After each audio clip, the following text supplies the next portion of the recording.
All right, any questions? We're going to keep coming back to assertions, and if it feels like I'm beating you over the head with assertions, I am. And you will see why. Right? It's extremely important. You have to understand assertions because assertions are the foundation of the audit approach and plan. Okay? All right, so let's just quickly summarize this topic. Audit plan basically is the auditor's approach. Right? And if Friday we're going to talk about the audit risk model. And with the audit risk model, you'll see how the auditor develops their approach to the audit based on their risk assessment. Right? So there's a risk-based approach. And so the auditor plans their audit, this risk-based audit, how much work they're going to perform, but they have to come up with what are the audit procedures that the audit, based on this risk assessment, right?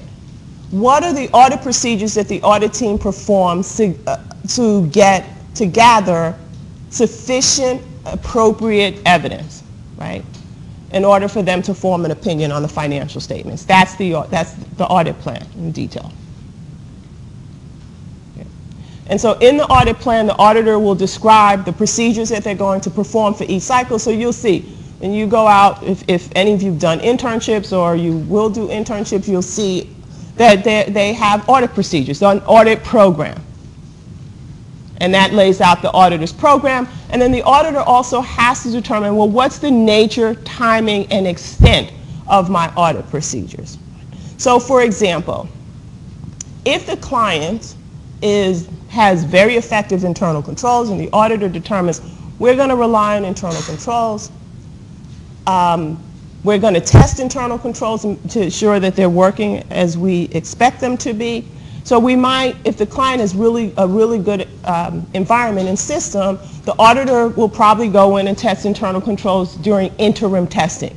And interim testing is some period before year end. They'll go in and test the controls.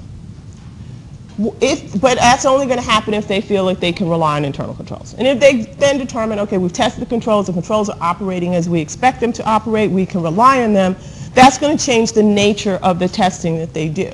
So they're going to do more tested controls, tested transactions, and fewer substantive tested details. Right? So that will change the nature of the testing that they do versus if they can't rely on internal controls, they're going to have to look at a lot more transactions and a lot more detail. Right? They're going to have to do a lot more of a detailed audit. So they're going to have larger sample sizes, for example. They might look at, as opposed to looking at, and I'm simplifying it and we'll talk about this in more detail when we talk about audit approach, but they might look at 50% of accounts receivable if controls are effective, and if they're not, they might look at 90%. And that's just an oversimplification. But that changes. Having ineffective internal controls means that you have to do a lot more work because you can't rely on it. You have to gather a lot more evidence because you can't rely